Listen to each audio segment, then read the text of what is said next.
Hi hello friends, நீங்கள் பார்த்துட்டு இருக்குது நம்ம டெக் தமிழ் சேனல். இன்றைக்கான வீடியோவில் நம்ம எதை பற்றி பார்க்க போகிறோம் அப்படின்னு கேட்டிங்கன்னா, இப்போ ரீசெண்டாக வந்து கனரா பேங்க்கில் அப்ரெண்டிஸ்ஷிப்காக ஒரு ஜாப் வந்து கொடுத்துருந்தாங்க.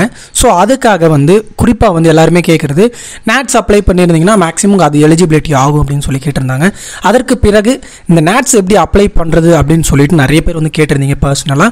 ஸோ அவங்களுக்காகவும் சரி, இப்போ புதுசாக வந்து கனரா பேங்க்கோ இல்லை வேறு ஏதாச்சும் அப்ரெண்டிஸ்ஷிப்பாக அப்ளை பண்ணுறவங்களுக்கு கண்டிப்பாக இது வந்து தேவைப்படும் அப்படிங்கிறதுல எந்த ஒரு சந்தேகமும் வந்து கிடையாது. ஸோ இதை நீங்களே வந்து ஆன்லைனில் எப்படி இந்த ஆட்ஸ் வந்து அப்ளை பண்ணுறது, இதுக்கு தேவையான டாக்குமெண்ட்ஸ் என்ன அப்படிங்கிறத டீட்டெயிலாக வந்து பார்க்கலாம். நிறைய பேர் இதில் என்ரோல்மெண்ட் ஐடினா என்ன அப்படின்னு சொல்லிட்டு நிறைய பேர் கேட்குறீங்க. ஃபைனலாக இதில் என்ரோல்மெண்ட் ஐடினா என்ன அப்படிங்கிறத உங்களுக்கு காமிக்கிறேன். அதையும் நீங்கள் வந்து கனரா பேங்க் அப்ரெண்டிஸ்ஷிப்பில் நீங்கள் யூஸ் பண்ணிக்க முடியும். ஸோ வீடியோக்குள்ள போகிறதுக்கு முன்னாடி இந்த மாதிரி இன்ஃபர்மேஷனான வீடியோஸ் நீங்கள் உடனே தெரிஞ்சுன்னா நம்ம சேனலில் கீழே இருக்கக்கூடிய ரெட் கலர் பட்டனை ப்ரெஸ் பண்ணி சப்ஸ்கிரைப் பண்ணிங்க. கூட ஒரு பெல் ஐக்கானை கிளிக் பண்ணிட்டீங்கன்னா நாங்கள் போகக்கூடிய வீடியோஸ்லாம் உங்களுக்கு உடனே நோட்டிஃபிகேஷனாக வந்துடும். ஃப்ரெண்ட்ஸ், இதை வந்து அப்ளை பண்ணுறதுக்கான லிங்கை கீழே டிஸ்கிரிப்ஷனில் வந்து கொடுத்துருக்கேன். ஸோ இதை வந்து நேட்ஸ் 2.0 அப்படின்னு சொல்லக்கூடிய இந்த ஒரு வெப்சைட் வந்து புதுசாக அப்டேட் பண்ணி கொடுத்துருக்காங்க. ஓல்டு வெப்சைட் இருக்கு, அதை நீங்கள் கிளிக் பண்ணினா உங்களுக்கு இந்த புது வெப்சைட்டுடைய லிங்க் வந்து கிடைக்கும். ஸோ இதனுடைய லிங்க் கீழே டிஸ்கிரிப்ஷனில் இருக்கு, ஸ்ட்ரைட்டாக அதை நீங்கள் கிளிக் பண்ணி வந்துட முடியும். இதில் வந்து நீங்கள் என்ன செய்யணும் அப்படின்னு பார்த்தீங்கன்னா, ஸ்டூடெண்ட்டுக்கான ப்ரொஃபைலை நம்ம கிரியேட் பண்ண வேண்டியது இருக்கு. இதில் வந்து ஜஸ்ட் நீங்கள் மேலே வந்து ஸ்டூடெண்ட் அப்படின்னு இருக்கும், அதை வந்து கிளிக் பண்ணிக்கோங்க. ஆல்ரெடி இருந்துச்சு அப்படின்னா லாகின் வந்து பண்ணிக்கலாம். அப்படி இல்லை அப்படின்னா இந்த இடத்துல ஸ்டூடெண்ட் இருக்கும், அதை கிளிக் பண்ணிக்கோங்க. கிளிக் பண்ணிட்டு இந்த இடத்துல ரெண்டு ஆப்ஷன் இருக்கும், இன்னும் ஸ்டூடெண்ட் ரிஜிஸ்டர், இன்னொன்று ஸ்டூடெண்ட் லாகின். இப்போ தான் நான் வந்து புதுசாக கிரியேட் பண்ண போகிறோம், அதனால் ஸ்டூடெண்ட் ரிஜிஸ்டரை வந்து கிளிக் பண்ணிக்கிறேன். ஸ்டூடெண்ட் ரிஜிஸ்டர் கிளிக் பண்ண பிறகு உங்களுக்கு என்னென்ன டாக்குமெண்ட்ஸ் இருக்கணும் அப்படிங்கிறத வந்து தெளிவாக வந்து கொடுத்துருக்காங்க. இதற்கு அது அப்புறம் பார்த்தீங்கன்னா உங்களுக்கு இந்த சைஸில் வந்து காமிக்காது, ஆனால் இப்போ இந்த இடத்துல சைஸ் வந்து கொடுத்துருக்காங்க. ஒன்று உங்களுக்கு மேனிட்டரியாக இருக்க வேண்டியது ஆதார் கார்டு கம்பல்சரி இருக்கணும். அதன் பிறகு வேலிடேட் பர்சனல் இமெயில் ஐடி வந்து கேட்டிருக்காங்க. அதன் பிறகு மொபைல் நம்பர் கண்டிப்பாக இருக்கணும்.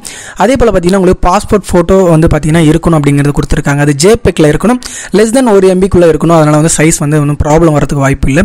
அதன் பிறகு ஆதார் சீடு, அது மேப்டு பேங்க் அக்கௌண்ட் நம்பர் கேட்டிருக்காங்க. அது பேங்க் புக்கை நீங்கள் வந்து ஃப்ரண்ட் பேஜை வந்து எடுத்து வச்சுக்கோங்க. அதன் பிறகு உங்களுக்கு பார்த்தீங்கன்னா குவாலிஃபைட் டிகிரி, ப்ரொஃபஷனல் சர்டிஃபிகேட் ஏதாச்சும் ஒன்று இருந்தால் போதும். இது PDF சைஸில் வந்து இருக்கணும், அது 1 MB-க்குள்ளே வந்து இருக்கணும். அதன் பிறகு நான் சொன்ன மாதிரி உங்களுக்கு ஃபர்ஸ்ட் பேஜ், பேங்க் புக்குடைய ஃபர்ஸ்ட் பேஜ் வந்து கண்டிப்பாக இருக்கணும். இது வந்து ஃபார்மேட் பார்த்தீங்கன்னா PDF-ல இருக்கணும், சைஸ் 1 MB-க்குள்ளே வந்து இருக்கணும். இது வந்து டீட்டெயிலாக வந்து பார்த்துங்க. இப்போ நம்ம ரிஜிஸ்டர் பண்ண போகிறோம். இதில் வந்து என்ன கேட்குறாங்கன்னா, do you have above data to enrollment அப்படின்னு கேட்டிருக்காங்க. இது வந்து எஸ் வந்து கொடுத்துங்க. நோ வந்து கொடுத்தீங்கன்னா உங்களுக்கு இது வந்து நெக்ஸ்ட் பேஜ்க்கு வராது. இந்த இடத்துல வந்து என்ன கேட்டிருக்காங்க அப்படின்னு கேட்டிங்கன்னா, உங்கள் மெயில் ஐடி அதே போல் மொபைல் நம்பர் கேட்டிருக்காங்க. இந்த இடத்துல உங்களுடைய மெயில் ஐடியும் இந்த இடத்துல மொபைல் நம்பரும் கொடுத்துட்டு இந்த இடத்துல உங்களுக்கு கேப்சா இருக்கும், அதையும் போட்டுட்டு சென்ட் OTP கொடுத்துங்க. இது நீங்கள் கிளிக் பண்ணிங்கன்னா உங்களுக்கு மெயிலும் மொபைலையும் OTP வந்து சென்ட் ஆகி இருக்கும். அதை கரெக்டாக வந்து OTP வந்து போட்டுக்கோங்க. OTP போட்ட பிறகு இந்த இடத்துல வெரிஃபை OTP இருக்கும், அதை வந்து கிளிக் பண்ணிக்கோங்க. கிளிக் பண்ணிங்கன்னா உங்களுக்கு இந்த மாதிரி பேஜ் வந்து ஓப்பன் ஆகிடும். இந்த என்ரோல்மெண்ட் யாருக்கெல்லாம் சூட்டபிள் ஆகும் அப்படிங்கிறத வந்து கொடுத்துருக்காங்க. ஒருவேளை நீங்கள் student pursuing sandwich courses should contact their institute for enrol வந்து கொடுத்துருக்காங்க. இவங்க மட்டும் பார்த்தீங்கன்னா உங்களுடைய இன்ஸ்டியூஷனில் கண்டிப்பாக வந்து என்ரோல் பண்ணி தருவாங்க அப்படிங்கிறத கொடுத்துருக்காங்க. இப்போ நம்ம இதை எப்படி ஃபில் பண்ணுறது அப்படிங்கிறத வந்து பார்க்கலாம். இதில் வந்து இதற்கு முன்னாடி நீங்கள் வந்து என்ன அப்ரெண்டிஸ்ஷிப் ப்ரோக்ராம் வந்து அட்டன் பண்ணியிருக்கீங்களா அப்படின்னு வந்து கேட்டிருக்காங்க. இதில் வந்து நான் நோ கொடுத்துக்கிறேன். அதன் பிறகு உங்களுக்கு ஏதாச்சும் எக்ஸ்பீரியன்ஸ் இருக்குது அப்படின்னு கேட்டிருக்காங்க, அதுக்கும் நோ கொடுத்துக்கிறேன். அதன் பிறகு நீங்கள் பாஸ் அவுட் ஆகிருக்க டிப்ளமோ, டிகிரி ஏதோ ஒன்று பார்த்தீங்கன்னா நீங்கள் எந்த டைப்பில் வந்து முடிச்சிருக்கீங்க, அதாவது ரெகுலராக, பார்ட் டைமாக, டிஸ்டன்ஸ் அப்படின்னு கேட்டிருக்காங்க. இதுக்கு நான் ரெகுலர் வந்து கொடுத்துட்டு அதன் பிறகு நேம் வந்து கேட்டிருக்காங்க. இதில் வந்து ஆஸ் பர் ஆதார் கார்டு அப்படின்னு கொடுத்துருக்காங்க. உங்கள் ஆதார் கார்டில் எப்படி இருக்கோ அதே போல் நீங்கள் வந்து இதில் வந்து டைப் வந்து பண்ணிக்கோங்க. அதே போல் ஆதார் கார்டில் என்ன டேட் ஆஃப் பர்த் இருக்கோ அதை வந்து கரெக்டாக வந்து கொடுத்துக்கோங்க. அதன் பிறகு உங்களுடைய ஜெண்டர் வந்து கேட்டிருக்காங்க, மேலா ஃபீமேல் அப்படிங்கிறது. அதன் பிறகு உங்கள் கேட்டகரி, அதாவது உங்கள் கம்யூனிட்டி வந்து என்ன கம்யூனிட்டி அப்படின்னு வந்து கேட்டிருக்காங்க, அதையும் வந்து கொடுத்துங்க. அதன் பிறகு இந்த இடத்துல உங்களுடைய ஆதார் நம்பர் வந்து கேட்டிருக்காங்க. ஸோ அந்த ஆதார் நம்பரை வந்து டைப் பண்ணிக்கோங்க. அதன் பிறகு உங்களுடைய ஆதார் கார்டை இந்த இடத்துல பார்த்தீங்கன்னா 1 MB-க்குள்ள PDF-ல கண்டிப்பாக வந்து நீங்கள் அப்லோட் வந்து பண்ணணும்.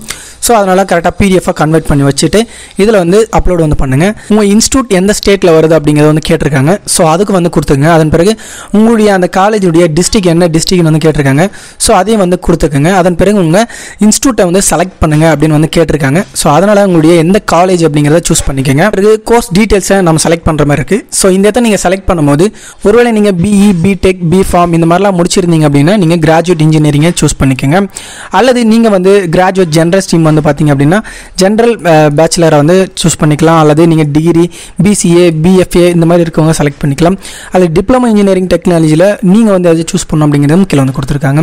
ஸோ நீங்கள் எந்த எஜுகேஷன் டைப் வரீங்களோ அதை வந்து சூஸ் பண்ணிக்கோங்க. அதன் பிறகு கோர்ஸ் நேம் வந்து கேட்டிருக்காங்க, கோர்ஸ் நேம் வந்து கொடுத்துக்குங்க. அடுத்து ஸ்பெஷலைசேஷன் கேட்டிருக்காங்க, அதையும் வந்து சூஸ் பண்ணிக்கோங்க. எந்த டிபார்ட்மெண்ட் அப்படிங்கிறத வந்து கரெக்டாக வந்து கொடுத்துக்குங்க. அதன் பிறகு இந்த இடத்துல ஸ்டூடெண்ட் ஐடி கேட்டிருக்காங்க. ஸ்டூடெண்ட் ஐடிங்க காலேஜுடைய ஐடியா வந்து கொடுக்கலாம். அதன் பிறகு நீங்கள் எந்த இயர் பாஸ் அவுட்னு கேட்டிருக்காங்க. ஸோ அதையும் செலக்ட் பண்ணிங்க. எந்த மந்த்னு வந்து கேட்டிருக்காங்க. அதே போல் உங்கள் காலேஜுடைய CGPA இருந்தாலும் சரி அதை நீங்கள் நீங்கள் பர்சன்டேஜ் கன்வெர்ட் பண்ணி நீங்கள் வந்து இதில் வந்து டைப் பண்ணிக்கோங்க. அதன் பிறகு இந்த இடத்துல மெயில் ஐடியோ மொபைல் நம்பர் இருக்கும், அதை நீங்கள் எதுவுமே சேஞ்ச் பண்ண முடியாது. அதன் பிறகு கீழே உங்கள் பாஸ்வேர்ட் கேட்டிருக்காங்க, நீங்களா வந்து செலக்ட் வந்து பண்ண வேண்டியது தான். கரெக்டாக ஸ்ட்ராங் பாஸ்வேர்டாக வர்ற மாதிரி நீங்கள் வந்து போட்டுக்கோங்க. அதன் பிறகு கீழே கேப்சா இருக்கும், அதையும் வந்து போட்டுட்டு சப்மிட் அப்படிங்கிறத கிளிக் பண்ணிக்கோங்க. இப்போ உங்களுக்கு ஆக்டிவேட் லிங்க் வந்திருக்கும், அதை வந்து ஆக்டிவேட் பண்ண பிறகு இதில் ஜஸ்ட் நீங்கள் ஸ்டூடெண்ட் லாகின் வந்து கிளிக் பண்ணி உங்கள் மெயில் ஐடியும் பாஸ்வேர்ட் கொடுத்துட்டையும் போட்டு கேப்சா போட்டு லாகின் வந்து பண்ணிக்கிங்க. லாகின் பண்ணிட்டீங்க அப்படின்னா உங்களுக்கு பேசிக் டீட்டெயில்ஸ் அப்படின்னு சொல்லிட்டு மேலே வரும். இதில் வந்து நீங்கள் ஃபோட்டோ வந்து அப்லோட் பண்ணுற மாதிரி கேட்டிருப்பாங்க. இந்த இடத்துல உங்கள் ஃபோட்டோ வந்து அப்லோட் பண்ணிக்கோங்க. இதில் உங்கள் நேம், அதே போல் டேட் ஆஃப் பர்த், ஜெண்டர், அதே போல் கேட்டகிரி, உங்களுடைய மதர் நேமு ஃபாதர் நேமும் கேட்டிருப்பாங்க, அதையும் வந்து கொடுத்துங்க. அதன் பிறகு உங்கள் ஆதார் நம்பர் இங்கே இருக்கும், ஷோ ஆயிருக்கும். ஸோ அதையும் வந்து கரெக்டாக இருக்கான்னு பார்த்துட்டு மைனாரிட்டி கேட்டிருக்காங்க, நோ வந்து கொடுத்துக்கிறேன். டிசபிலிட்டி யாருன்னு வந்து கேட்டிருக்காங்க, இதில் வந்து அப்படின்னா நான் வந்து நோ வந்து கொடுத்துட்டு இந்த இடத்துல mail ID mobile number edit பண்ண முடியாது.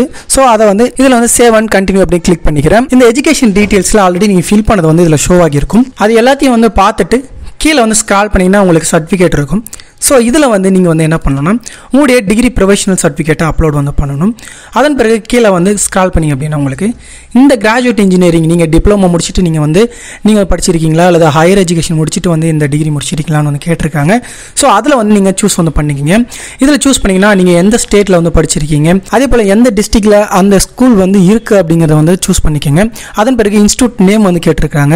ஸோ அதையும் வந்து பார்த்தீங்க அப்படின்னா இதில் வந்து டைப் வந்து பண்ணிக்கோங்க. அதே போல் இன்ஸ்டியூட் போர்டுடைய நேம் வந்து கேட்டிருக்காங்க, அதையும் வந்து போட்டுக்குங்க. அதன் பிறகு உங்களுக்கு ஸ்டூடெண்ட் ஐடி கேட்டிருக்காங்க. இதில் நீங்கள் 12th இருக்கக்கூடிய ரிஜிஸ்ட்ரேஷன் நம்பரை வந்து கொடுக்கலாம். அதுக்கு பக்கத்திலே வந்து பார்த்தீங்க அப்படின்னா பர்சன்டேஜ் வந்து கேட்டிருக்காங்க, அதை கொடுத்துக்குங்க. இந்த அபவுட் யுவர் செல்ஃபில் நீங்கள் நல் வந்து கொடுத்துக்கலாம், இல்லை வேறு ஏதாச்சும் நீங்கள் போடுறதுனா கூட வந்து போட்டுக்கலாம்.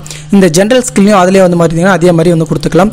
இந்த லாங்குவேஜஸில் நீங்கள் வந்து தமிழ் ஆட் பண்ணிக்கோங்க, அப்படி இல்லைனா கூட நீங்கள் வந்து இங்கிலீஷ் அந்த மாதிரி எதனா கூட ஆட் பண்ணிக்கலாம். ஸோ அது கொடுத்துட்டு சேவ் அண்ட் கண்டினியூ வந்து கிளிக் பண்ணிக்கோங்க. தென் உங்களுக்கு பார்த்தீங்கன்னா பெர்மனன்ட் அட்ரஸ் வந்து போகும். ஸோ இதில் வந்து என்ன அட்ரஸ் வருதோ அதை வந்து சூஸ் பண்ணிக்கோங்க. உங்கள் பின்கோட், அதே போல் உங்கள் போஸ்ட் என்ன போஸ்ட் வருதோ அதை வந்து கொடுத்துக்கோங்க. அதன் பிறகு உங்கள் டிஸ்ட்ரிக்ட், ஸ்டேட்டு, அதே போல் உங்கள் ஃபுல் அட்ரஸை வந்து இந்த இடத்துல வந்து டைப் பண்ணிக்கோங்க. ப்ரெசென்ட் அட்ரஸும் பர்மனன்ட் அட்ரஸும் சேமாக இருந்துச்சுன்னா இந்த பாக்ஸை கிளிக் பண்ணிங்க அப்படின்னா இந்த இடத்துல கொடுத்துருக்கக்கூடிய எல்லா டீட்டெயிலும் இந்த இடத்துல வந்துடும். இது கொடுத்த பிறகு சேவ் அண்ட் கண்டினியூ வந்து கிளிக் பண்ணிக்கோங்க. இப்போ உங்களுக்கு ட்ரைனிங் ப்ரிஃபரன்ஸ் வந்து கேட்டிருப்பாங்க. இதில் உங்களுக்கு ட்ரைனிங் ப்ரிஃபரன்ஸ் 3 நீங்கள் சூஸ் பண்ண வேண்டியது இருக்குது. ஸோ அதனால் சேம் ஸ்டேட்டை வந்து செலக்ட் பண்ணிக்கலாம். பட் ஆனால் சேம் டிஸ்ட்ரிக்டை உங்களால் ஒரு முறை தான் செலக்ட் பண்ண முடியும். அதே போல் ஃபீல்டு ப்ரிஃபரன்ஸ் வந்து கேட்டிருப்பாங்க. சேம் இதில் வந்து அதையும் சூஸ் பண்ணிக்கலாம், அதாவது உங்களுக்கு என்ன ஃபீல்டு வேணும் அப்படிங்கிறத. இப்போ சேவ் அண்ட் கண்டினியூ அப்படிங்கிறத கிளிக் பண்ணிக்கோங்க. இப்போ உங்களுக்கு பார்த்தீங்க அப்படின்னா பேங்க் டீட்டெயில்ஸை கொடுக்குற மாதிரி கேட்டிருக்காங்க. இப்போ நீங்கள் என்ன பண்ணணும் அப்படின்னு கேட்டிங்கன்னா இந்த இடத்துல IFSC நம்பரையும் இந்த பிரான்ச் பார்த்தீங்கன்னா ஆட்டோமேட்டிக்காக சூஸ் ஆகும். இதில் வந்து பேங்க்கோட நேம் வந்து கிளிக் பண்ணிக்கோங்க. இதில் பேங்க்ல வந்து நேம் எப்படி இருக்கோ அதே போல் வந்து சூஸ் பண்ணிக்கோங்க. இந்த இடத்துல பேங்க் அக்கௌண்ட் நம்பரை வந்து செலக்ட் பண்ணிக்கோங்க. இப்போ இந்த இடத்துல உங்கள் பேங்க் புக்கை வந்து செலக்ட் பண்ணி நீங்கள் அப்லோட் பண்ணிக்கோங்க. இப்போ உங்கள் டீட்டெயில்ஸ் கொடுத்தது எல்லாமே கீழே வந்து ப்ரிவியூ கொடுத்தீங்க அப்படின்னா இப்போ உங்கள் டீட்டெயில்ஸ் எல்லாமே வந்திருக்கும். இது எல்லாம் கரெக்டாக இருக்குது அப்படின்னு வந்து செக் பண்ணிட்டு கீழே ஸ்க்ரால் பண்ணீங்க அப்படின்னா இந்த இடத்துல டிக் பாக்ஸ் இருக்கும், அது கொடுத்துட்டு ஃபைனல் சப்மிட் அப்படின்னு இருக்கும், அதை வந்து கிளிக் பண்ணிக்கோங்க. அப்படி உங்களுக்கு தப்பா இருக்குன்னு அப்படின்னா இந்த இடத்துல எடிட் இருக்கும், அதை கிளிக் பண்ணி நீங்க எடிட் வந்து பண்ணிக்கலாம். இந்த ஃபைனல் சப்மிட்டை கிளிக் பண்ணிட்டீங்க அப்படின்னா உங்களுக்கு என்ரோல்மெண்ட் ஐடி ஆட்டோமேட்டிக்காக ஜெனரேட் ஆகும். இந்த ஐடியை யூஸ் பண்ணி நீங்க வந்து அப்ளிகேஷனை வந்து நீங்க வந்து ஈஸியாக வந்து சப்மிட் வந்து பண்ணும்போது இந்த அப்ளிகேஷன் நம்பரை கொடுத்துக்கலாம். ஸோ ரொம்பவே ஒரு சிம்பிளான ஒரு அப்ளிகேஷன் தான். இந்த ஐடியை நீங்க வந்து கனரா பேங்கோ அல்லது வேற ஏதாவது ஜாப் ரிலேட்டட் கேட்கும்போது இதை தாராளமாக நீங்க வந்து நம்பர் வந்து கொடுக்கலாம். ஸோ ஃப்ரெண்ட்ஸ், இந்த மாதிரி தான் ஒவ்வொரு ஸ்டெப்பாக நீங்க வந்து அப்ளை பண்ணி இந்த ஒரு நேஷனல் அப்ரெண்டிஸ்ஷிப் ட்ரைனிங் ஸ்கீமை வந்து அப்ளை வந்து பண்ணிக்கலாம்.